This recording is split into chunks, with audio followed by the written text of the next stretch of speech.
Welcome to the Mindset with Muscle podcast with your host and body transformation coach, Jamie Alderton, where you will learn that it's not just about exercising your body, but your mind too.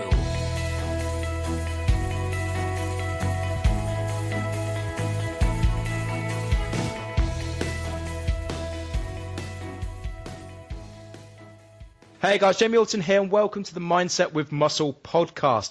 I am really excited because this is episode 1 of many episodes to come, and I'm very excited with my first guest just to kick off this brand new podcast in style. So my guest today, he's been dubbed as a Northern Tony Robbins. He's the UK's #1 motivational speaker, and he has authored not 1, not 2, but 3 top-selling business books on Amazon. His name is Mr. Brad Burton. Brad, how are you? Yeah, that's Steve right in the morning. Yeah, real good there, Jamie. I'm made up that you've let me come onto your show. And why did you choose me? I've got to ask that. Well, you know, I'd run out of options, to be honest. Nice. See? Ain't no flies on you, fella. No, listen, I'm delighted, though, and hopefully we can get you off to a flying start with this one. So thank you. Thank you. And it's just to kick off this podcasting start, because a lot of people were asking me questions about who you're going to get on, what's this all about. And yep. I didn't want it like any other fitness-related podcast. You know, I will be doing stuff on nutrition and training and stuff like that, but it's not about the podcast. What it's about is the mindset that it takes to succeed. Because once you get that right, then you can adapt that to anything. So, well, you know, listen. I mean, I threw the switch on my life, and I think in terms of mindset, I'm still the same guy as I was, say, 10 years ago. But the difference is, I'm now applying myself. I'm more successful as a result of it, and I'm sure we'll get to that. Yeah. So, just tell me a bit about your background, Brad, and how you got into motivational speaking. Let's just start from the beginning. Yeah, I fell into it, I suppose, a bit like, you know, we all fall into stuff. I was, I don't know, let me see now, what am I now, 42, can't even forget my age. And about 10 years ago, 11 years ago actually, I walked out of a job. I told my employer to shove his job up his arse, and I walked out of a job. I was 25 grand in debt, no income, newborn boy, baby Ben. And I walked out of a job on the 16th of December 2004, and the wife was furious, absolutely pissed off with me completely. You know, she said, go and get a proper job, at least you know where you stand. And I said, no, I'm going to go and start my own business off. It'll be fine. And, you know, it wasn't fine, if I'm honest. It was a tough gig. I started my own marketing business off on Monday to Friday. You know, I did me marketing stuff, and I did okay, sort of scratched the living. And then Friday at 6 p.m, I was delivering pizzas to keep my business afloat. Anyway, it all went horribly wrong one day when I rang a doorbell, ding dong, door opens, and standing before me was one of my clients from my marketing business, and I'm there with a freaking pizza bag. Brad, what are you doing here? What it is, Steve, we've undertaken a direct marketing campaign for Domino's, so I thought I'd really get a feel for the organisation by delivering pizzas. No, that was like, yeah, but listen, I'd always thought in the event of me getting collared, what would I do? Anyway, so I started my own marketing business off, and I was struggling. I was jobbing like anyone who actually runs a small business in the first few years is. And I went along to one of these networking events. I don't know if you know much about networking events, but effectively it's like business owners all meeting in the mornings. And there's 2 schools of thought in networking. You've got the loony left where nothing quite happens. It's all vol-au-vents and chablés and what do you do, young man? Then you've got the hardcore right of business networking. Where's your leads? Where's your referrals you've got to attend? Whereas the mainstream of networking, it never existed. And when I started my business off, my business that I'm heading up now, called 4 Networking, nobody gave me a chance. You know, I started off one business networking group with members, like a membership organisation. And fast forward now, 10 years, we now run 5,000 events across the UK. And how I landed into this motivational speaker lark was my story, I suppose. You know, this is a guy, me, without any qualifications to my name, 25 grand in debt when I started my business off. I've been addicted to drugs twice. I got shot at when I was 21 in Manchester. From a council estate of Manchester, I was a single. My mum brought me up as a single parent. You know, hardly ideal conditions. And when you look at this now, when I run a multi-million-pound international business, people say, well, how'd you do that? And I threw that switch that we talked about, Jamie. I threw the switch. I said, you know what? Stop fucking about with your life. You've got one life, Brad. Why are you frittering it around here, just doing stupidity? So about 10 years ago, I threw that switch, and, you know, I am where I am now. And how it started in terms of the motivational speaker stuff is at my networking events. You get an opportunity to speak for 10 minutes to the group, and that's where I sort of practice to learn my trade, really. Speaking in front of, audiences of 20 or 30 people, and before you know it, people are saying, hey, we run a business show. Would you like speaking there? And the next thing you know, you're the UK's #1 motivational business speaker. That's absolutely phenomenal. And did you find that, running your business and, being as successful as you are, you struggled with it, but do you think it was those struggles? Formative stuff, Jamie. Absolutely formative stuff. See, what happens is this. When you come across adversity in your life, right, in whatever field it is, what happens is people end up quitting. So, for instance, you go bankrupt and people say, well, I'm never starting a business up again. I went bankrupt. And actually, you're better placed to be able to avoid bankruptcy again. A bit like being a boxer and getting knocked out. You're better placed to avoid, not getting knocked out. And what I've done, rather than run from adversity, I've actually started turning and facing it and actually going, okay, what lessons have I learned from my past? So if you think about me, just a street kid from Manchester, what lessons can I take from that life to business? Well, I'm a risk taker. And that's the thing. You've got to look at every element of your life, every element of your background and say to yourself, right, rather than it being a negative, what can I take from this? Because if you think about the best day of your life and if you think about the worst day of your life, let's forget about the worst day now. But these two bookends on your life and how steering you down a path you now walk. See, if it wasn't for me getting 2 bullets put through my window 20 odd years ago in Manchester, I wouldn't have moved away. I was in Manchester and 2 bullets went through my window and I moved away overnight. I literally left everything in my house, took a bin liner and pissed off to Somerset to get away from it all. And if it wasn't for that, I wouldn't be on this podcast to you now. I wouldn't have written 3, of the highest rated business books on Amazon. I wouldn't have 3 children here with my wife that I met in Somerset. I wouldn't run 4 networking. That's mental. So rather than, go, oh, well, the reason that I'm shit at what I am is because I got locked in a coal shed by my dad when I was 7, actually say, stop that bollocks. Stop telling yourself that story and say to yourself, right, what can I, from my background, learn from? Oh, I'm on fire now, Jamie. Come on, let's have it. So why do you think people struggle so much with achieving a goal? Whether it be body composition, whether it be business, whether it be any kind of success. Where do you think, or why do you think people struggle so much? Okay. Great question, by the way. So I've got a bit of a belly on me, Jamie, and I'd love nothing better than to get rid of it, right? But am I prepared to make the sacrifices in order to do that? That means no curries, no chocolate, or it means, okay, I've seen your food menu over the weekend, so occasionally you can. But what I'm trying to say is there is a price to pay for your success. There is a price to pay for, the way that you look. There's a price to pay for the business. And I'm not willing to pay that price. Now, it might be that you could convince me, Jamie, and I actually think if there's anyone in this UK that could convince me to get rid of this belly, I think it's probably you, right? And there's several reasons going on here. 1, I trust you implicitly. 2, you're a normal bloke. And 3, you've got the accreditation to be able to say, guess what, I can do this, tick, tick, tick.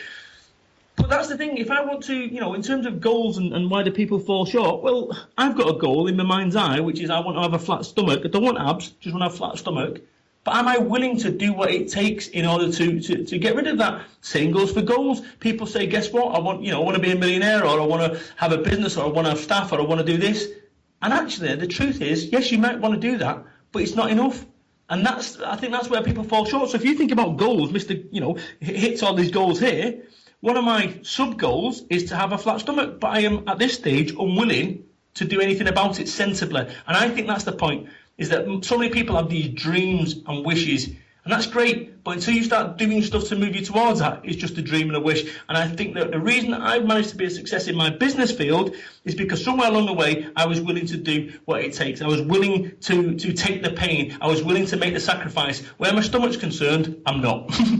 Yeah, and you've just hit the nail on the head there. A lot of people struggle to achieve their goals because they just don't want the goal enough. A lot of people will say to me, oh, I want to succeed in my business. I say, well, stop watching TV. You can work like 10 p.m. till 2 a.m. And a lot of people go, whoa, I don't want to do that. Absolutely. And it's the same with... I get a lot of people come to me about wanting to transform their body. Like, I want it, but I don't want to do this and I don't want to do that. And I'm like, well, you're going to have to start going out with your friends drinking. Oh, can I still do that? And I think it's a lot of people still looking for that magic pill solution. They want to be where you are, Brad, but they don't want to put the work in. They just want... Jamie, it's interesting. We just come off the fight, which you watched as well, Tyson Fury, and I've got to say, I did not believe that Tyson Fury had any chance whatsoever in order to win that fight, right? So there's me. Now, what people say is, well, I wouldn't mind going and get knocked out for £3.5 million.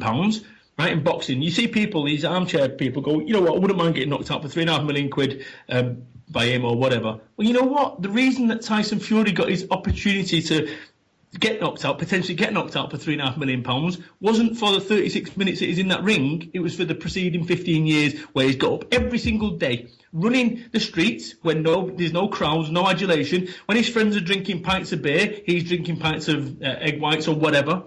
And that's the thing. So everyone wants to go to the big stage, but no one's willing to do what it takes. See, when you go and do your bodybuilding competitions, you know, I don't know how long your routine's for, but it certainly isn't, it doesn't, the amount of work you've got to do to get to that point is unbelievable. And people don't want to do that. People just want to get to C. C is in life where everyone wants to be. But in order to get to C, you've got to go via A and B. A and B is the bit where it's tough. A and B is the bit where you've got to push yourself and you've got to do that extra rep. A and B is the one where, whilst your friends are going out having a curry, you're sat there and you're not having anything. That's ridiculous. But this is the difference between you, me, and any other people. You know, I cannot possibly comprehend this whole piece about doing the diet that you do.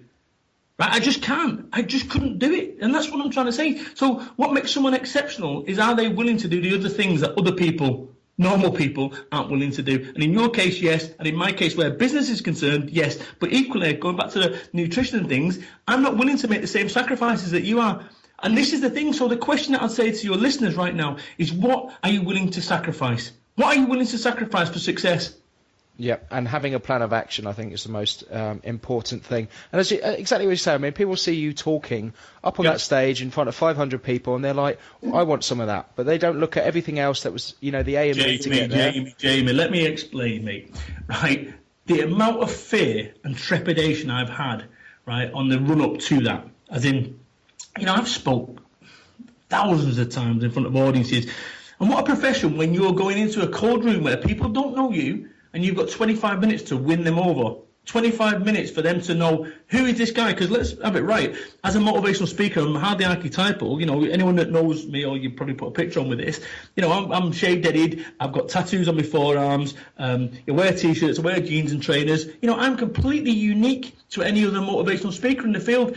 But I can tell you, even as recent as, I don't know, 2 stories I'm going to share with you. 2 years ago, I was speaking at an event over in Cambridge it was, and it was an organisation with 200 staff, household name, and they had the sales director on beforehand, and he came on with Bermuda shorts on and the likes, and everyone's falling over laughing as if it's hilarious. It wasn't funny. The reason they're laughing is because he's the sales director. I go for a piss in the toilet. I'm in the urinals, and 2 of the lads turned around and said to each other, God, this is shit. It's supposed to be motivational. And I'm on next. So the managing director's got this big intro to come on, you know, to really sell it. And he's like looking for his cards. He goes, I can't remember where my card is. So it's just some fat bloke from Manchester. So I've got 200 people who've just been introduced as a fat bloke from Manchester. I come on waving. You can fuck me. So I've got, I don't know, let's say 40 minutes to speak. 25 minutes in, all my best stuff is just bouncing off the head. Right, I'm getting nowhere with it. And I turn around thinking on my feet, I think, shit. I go, you know what? In times like this in your life, when you're on the stage and people are looking at you, you've got no answers, or in your department where you've got no one to hand it down to and it's just you, where everything that you've ever done to this point has brought you here. And I says, I'm here now on stage with everyone looking at me, and I've got to be honest with you, it's not working, is it? And they all started laughing, first laugh of the day. And I said, but you know something? Experience is what you win when you lose. Think about that. Experience is what you win when you lose. I said, I've learned something today. Would you like to know what that is? He goes, yeah. I said, never do a fucking job in Norwich, and walked off. I got a big laugh.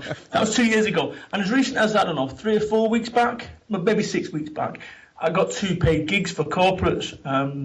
Funny enough, I said to the wife, I'm in a car park, and I said, you know what? I'm full of nerves and trepidation here. And I said, if I could Men in Black press one of those little thingies and everyone forgets I was there and disappear and not get paid, I would have. And that's what I talked about before, which is this whole piece about having to do the things that you don't want to do. What are you willing to sacrifice? Because this is what makes somebody special. Rather than me shitting myself and doing one, I'm prepared to keep going through and pushing through that fear, pushing through that trepidation. And that's, I think, what most people aren't prepared to do. And I think why you do that, or why you can do that within yourself, I think you've got to understand why you do it. And why I do it is because I promised my kids that I'd take them to Disney World. And that's my motivation. But if it was just me getting paid because I want to go out with the lads, not enough. So you've got to tune into what your motivation is. Let me ask you, Jamie, and I know it's your interview, but let me ask you, what is your motivation? Why do you do those things that you do in order to compete? I always look at myself in a third-person perspective. So when I wake up, I imagine that I'm looking in at my life, and I say to myself, would I be happy if I was looking in? And if I'm not, then something needs to change. Right. And for me, getting ready, getting in shape, and doing the things that I do, it means more to me than anything. It surpasses what I want to achieve. It's for me, it's legacy at the end of the day. And that sounds very ego driven, but it's not. It's about, I'm very fortunate to be in a position where I wake up every day and do what I want to do. And a lot of people in the world have the ability to do that. I'm always very grateful for the fact that I have followed my passion and had a lot of success with it, and the fact that I can turn it into a full-time job. I can see my daughter every single day. Amazing. And because of that, I'll never forget the fact that it's taken me a long time to get where I am now, and I'm not going to stop. Jamie, the thing is, that's exactly my story, right? So maybe, just maybe, there's direct correlations here, because what you just said to me, you swap out bodybuilding for my business, then guess what? I'm in exactly the same boat. I have this opportunity. What I say to people is this, and there's several things going on, is that on a scale of 1 to 10, I'm going to ask you a straight question. On a scale of 1 to 10, Jamie, how happy are you? 10 being happy, 1 being miserable. I'd say about an 8 or a 9. Good lad, right? So I'm exactly the same. I'm an 8 or a 9 in terms of the happiness stakes. 3 years ago, I was making a whole lot more money, loads more money. And on a scale of 1 to 10, happiness, I was a 2 or a 3. I was miserable. I was broken internally. I had a nervous breakdown. We can explore that later if need be. And the point is this, is what I say to people is this: chase happiness, not money. Because if you think about where I am now, on an 8 or a 9, or you, 8 and a 9, would you having 10 times more money, would it make you 10 times more happy? No, it wouldn't. And there's a price to pay for you to make more money. So in order for you to say, let's say, double your income, it might mean that you've got to spend less time away from your daughter. And some people might think, well, okay, that's a worthwhile sacrifice. I say not, because no one knows the day ever. And this is something that I've realised more than ever. Nobody knows the day. In that, if I was selling extra days of your listeners, extra days' lives to your listeners for £1,000, how many would anyone want? None. If you knew you only had 1 day left in your life, how many would you want? As many as you could afford. That says to me that today is as valuable as the last day of your life. The difference is we take today for granted. And we take everything for granted. We take our health for granted. We take our friends for granted. We take our family for granted. We take ourselves for granted. And this is the thing where you start being thankful. And look, what you might have gathered is I'm a Mancunian, right, from Salford. This isn't some spiritual leader talking. This is some guy who's been there. And I nearly lost everything in pursuit of wealth. Pursuit of wealth. And I'm telling you now, chase happiness, not money, and you'll be a whole lot happier. Yeah, that's fantastic advice there. So, Brad, I mean, you've launched 3 #1 business books. Highest rated author on highest rated author on Amazon. If you go on Amazon and go and Google Amazon my name, you'll see. And you do all your motivational speaking. You run this ginormous company. I mean, do you have any habits or routines that you do to increase your productivity? Because obviously, a lot of our listeners they're trying to find that kind of work-life balance. They're trying to be more productive, and I found the best way to do that is to learn from people that do it so well or have learned to do it better. So, if you have any habits or routines that you can share with the listeners, that'd be awesome. If you consider, see what happens is when you're, say for instance, employed, as I was 11 years ago, what happens is you've got to work 8 hours a day. So you get in the office at 9 o'clock, have your costa and what have you, then you break for lunch at 12, then about 3 o'clock you start looking at your watch, and then at 4:59 you think, I've got another minute to go. You pretend to work till 5 o'clock, and then you put your jacket on and piss off.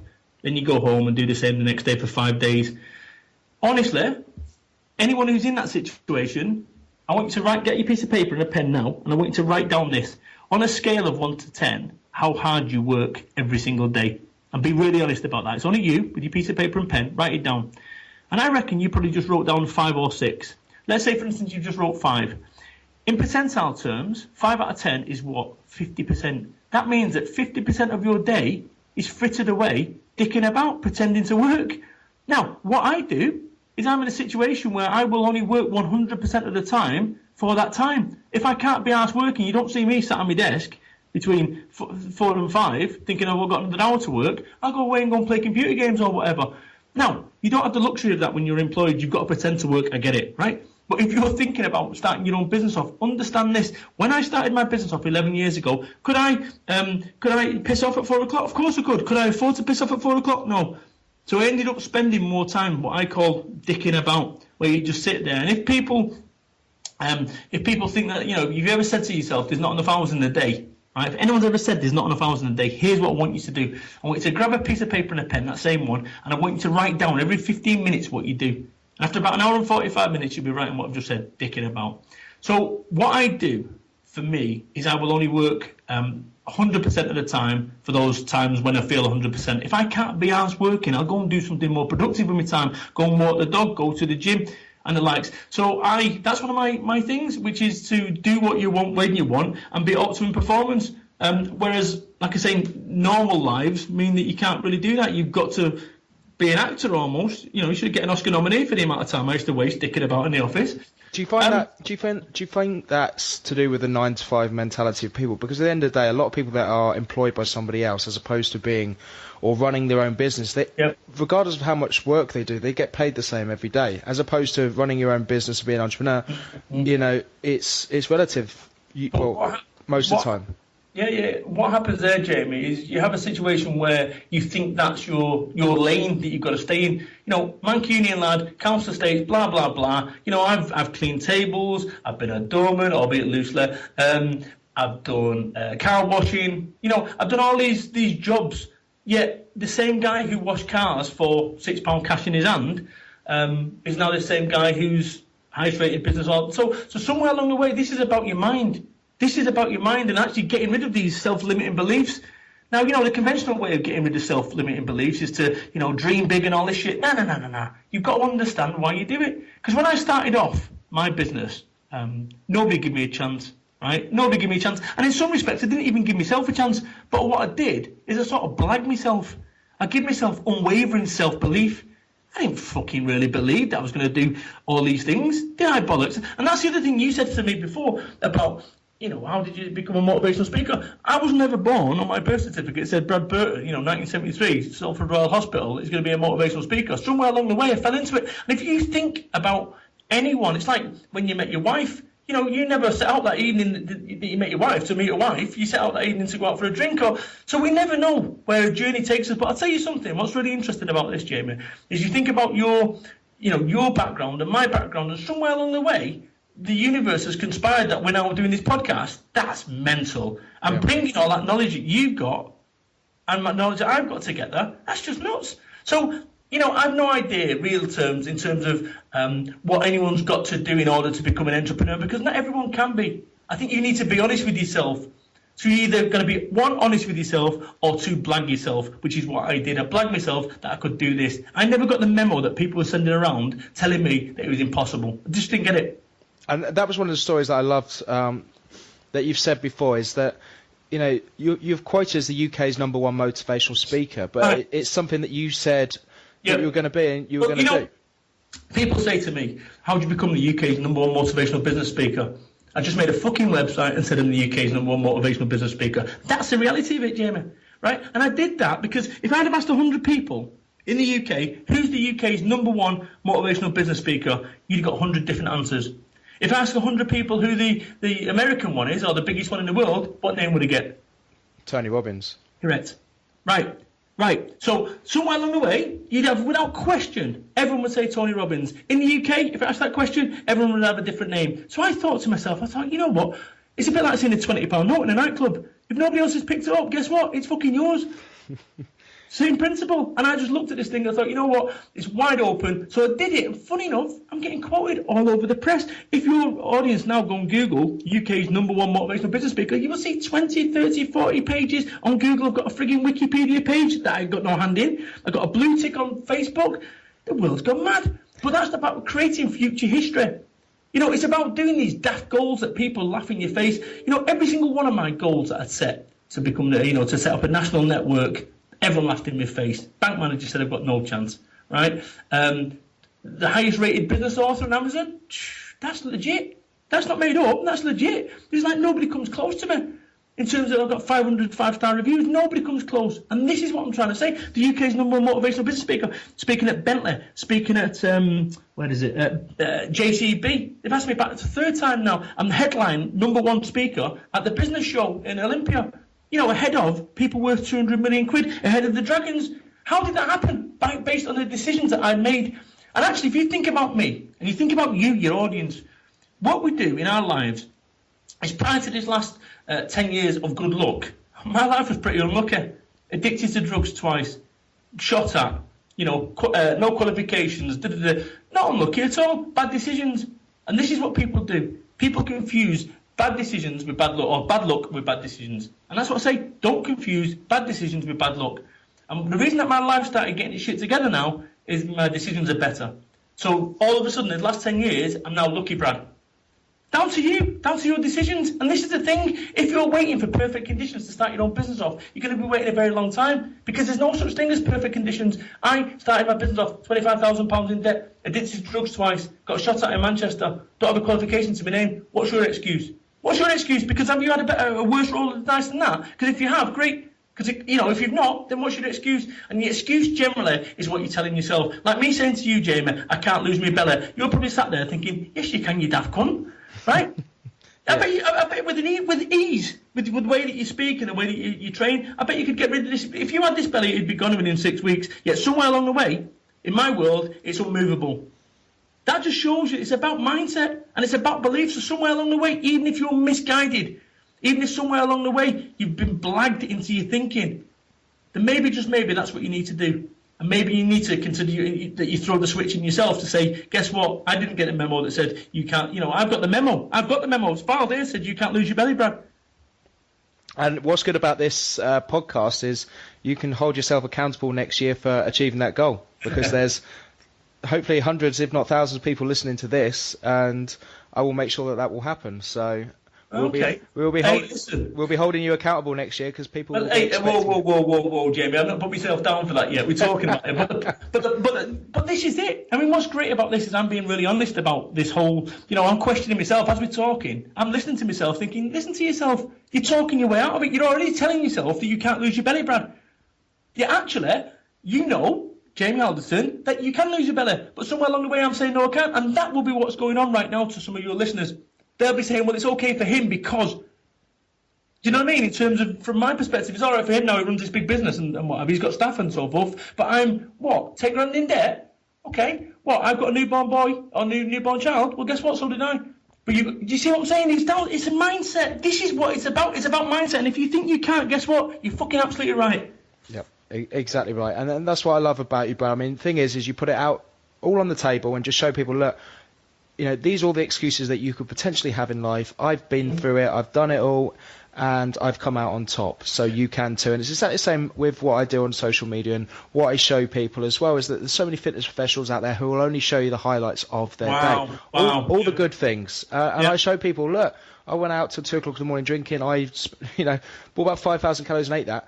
Good on you, fella. Personal best. Yeah, I can still achieve my goals because I'm not doing it all the time, because I've mastered that, that consistency, but that moderation, which is the most important thing that a lot of people don't have. Yep. Let me ask you a question, Jamie.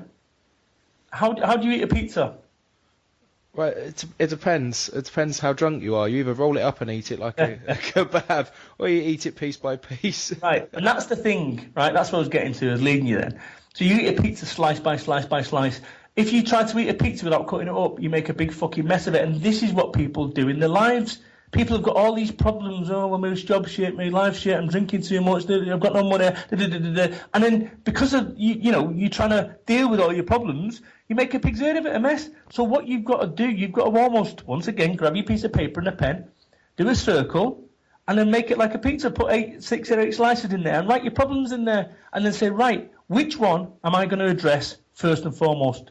Because if you think about me and my pizza, I was 1, skint, 2, addicted to drugs. When I say addicted to drugs, I used to socially take lots of cocaine and stuff, but it's addicted to drugs, whichever spin you put on it. But, you're spending, and this is another thing I remember back in the day, I went to IKEA, and it must have been like 12, 13 years ago. I went to IKEA, and there was a lamp there, and I remember thinking, oh, I like that, and I picked the lamp up, looked at the price tag, it was 65 quid. I went, fuck off, I'm not paying 65 quid for a lamp.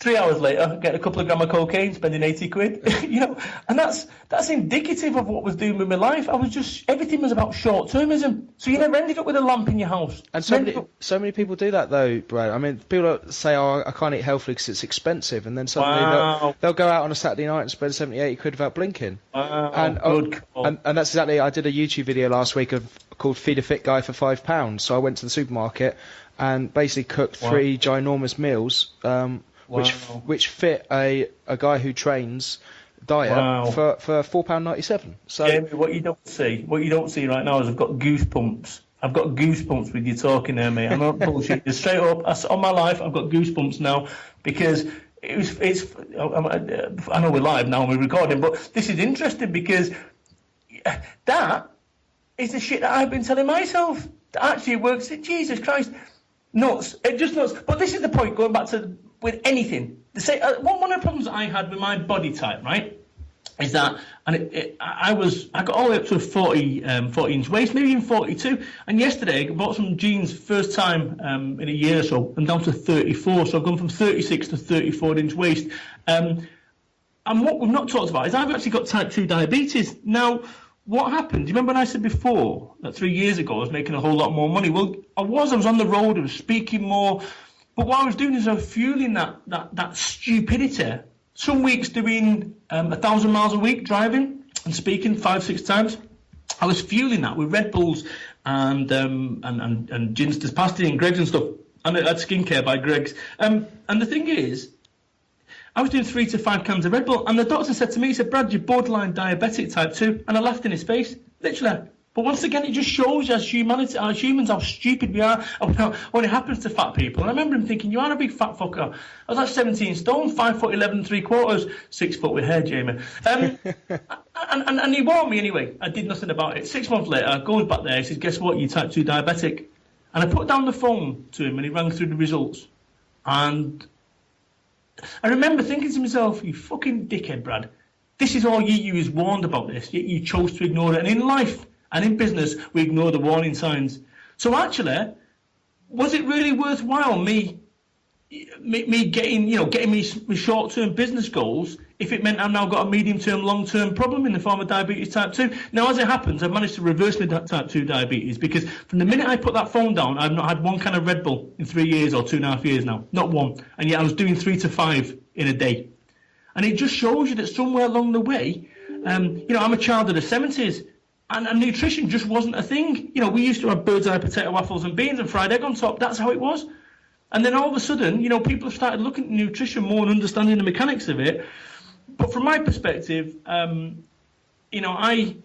wish I would have listened to my body a little bit more, and that the overall goal wasn't business success, because somewhere along the way, I ended up with it. I ended up with success. I was ill.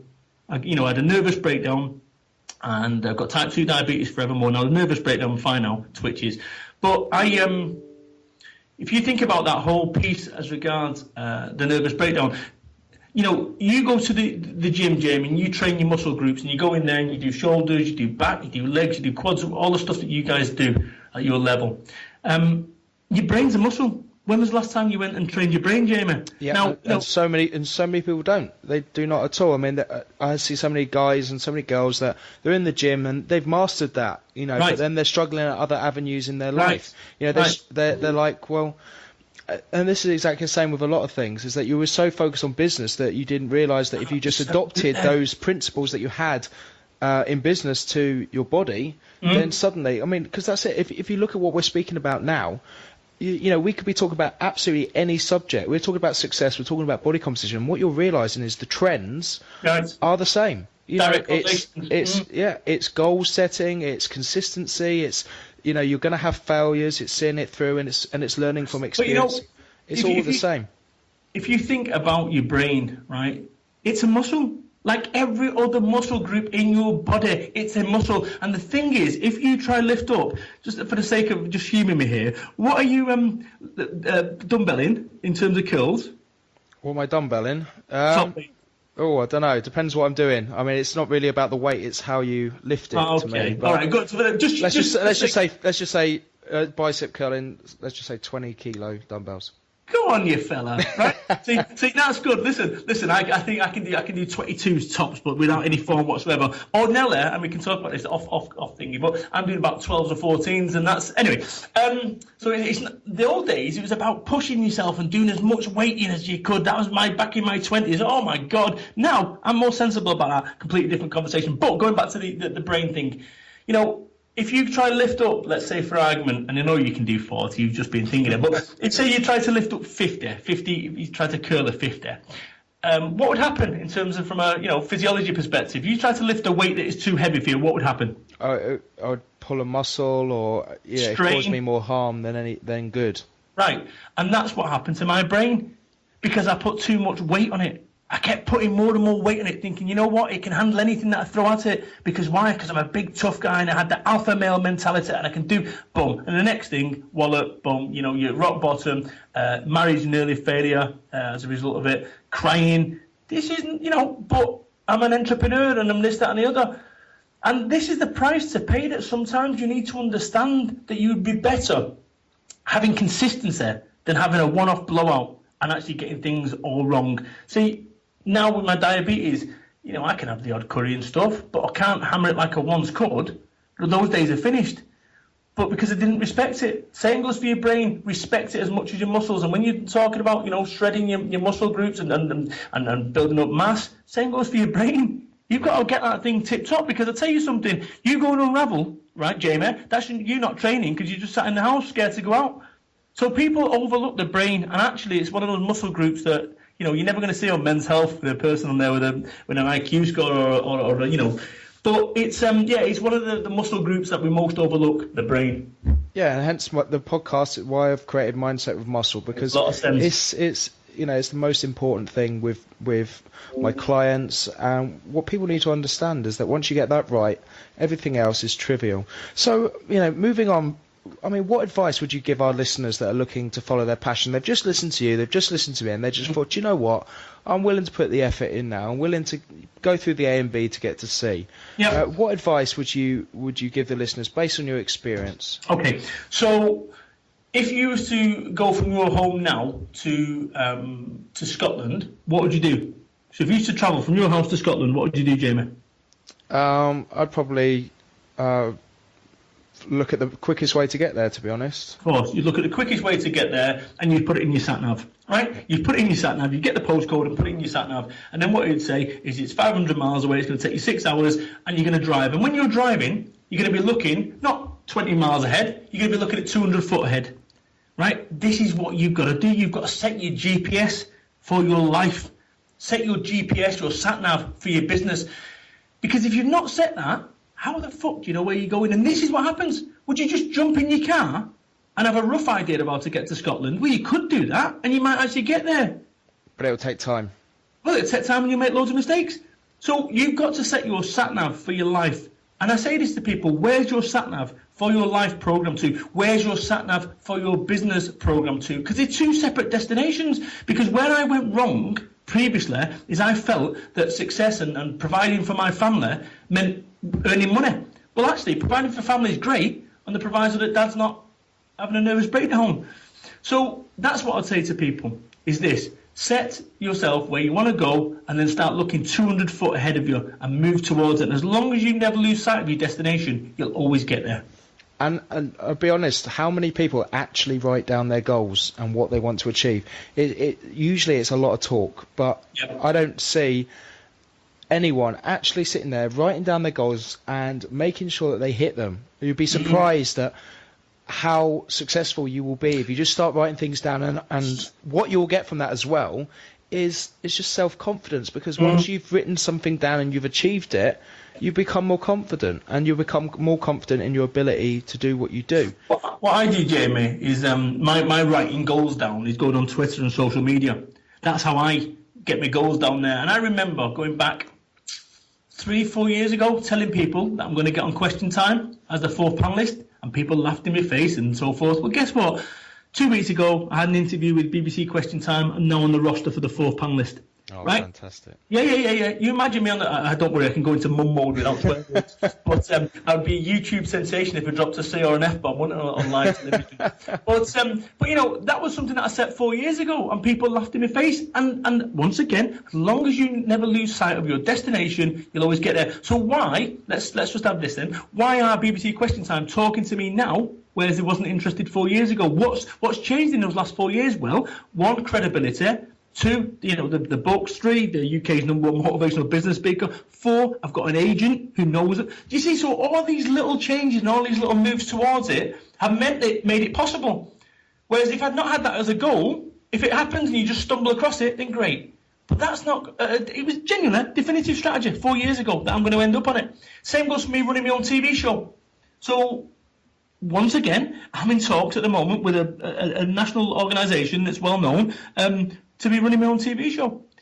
You know, and this is a guy, once again, let's just reiterate, sorry to bore you, no qualifications, 25 grand in debt, been addicted to drugs, got 4 arm tattoos, from Salford, Manchester, was brought up as a single by my mum. What's your excuse? And it's a genuine question. Say to yourself, what is my excuse? And write it on that piece of paper. My excuse is this. And just write it down. And then you think to yourself, look at that excuse you've written down and go, honestly? Is that really the reason? You twat. Change your thinking, you'll change your life. Oh, I'm on fire now, Jamie. This is great stuff. Fantastic, Brad. Absolutely phenomenal. You know, it's great advice. You know, follow your passion, enjoy what you're doing, have a goal, write down it, and just make sure that you stay consistent with it. I think that's the biggest thing that people need to take away with exactly what you said. It's got to be fun, right? Yeah. Work doesn't, you know, my work doesn't feel like work, Jamie. Good Lord, it's not work. This is fun. You know, is this work now? I have no idea. But what I've done is I've blurred them lines between work and play.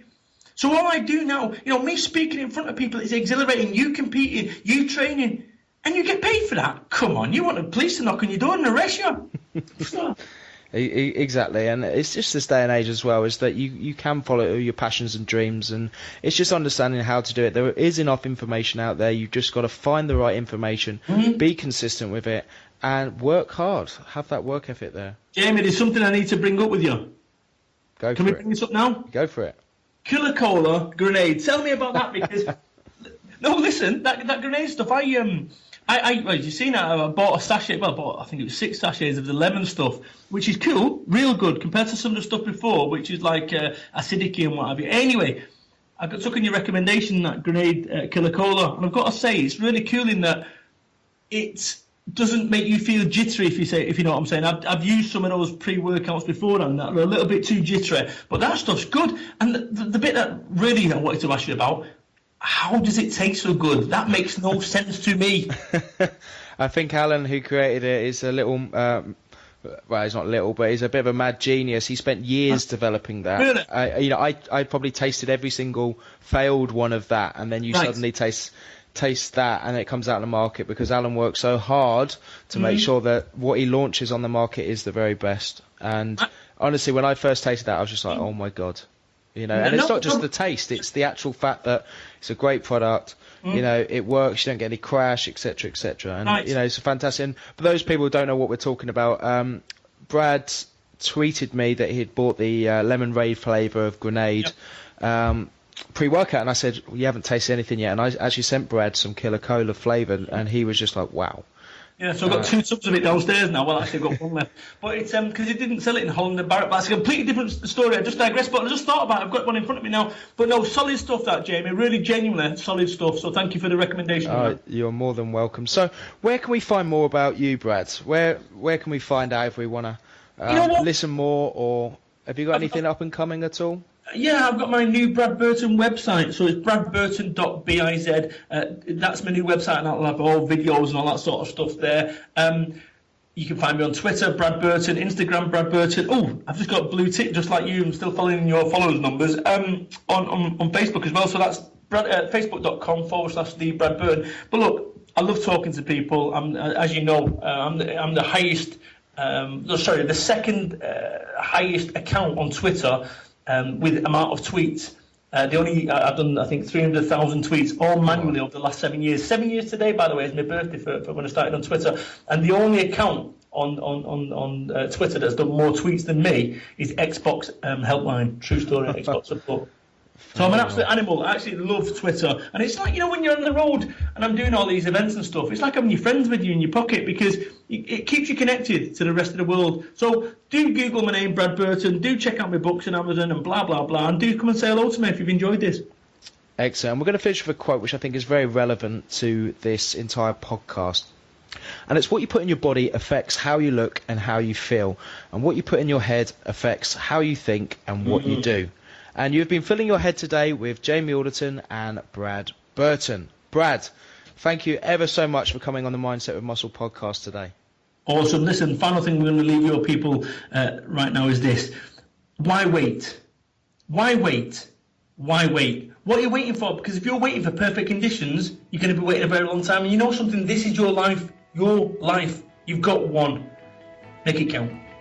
Fantastic. Brad, thank you ever so much. Cheers, Jamie. And there you have it, ladies and gentlemen, episode 1 of Mindset with Muscle podcast done. If you want to check out more about me, log on to www.grenaj.com. I've got some fantastic training plans and programs and motivational videos for you to enjoy. That's www.grenaj.com.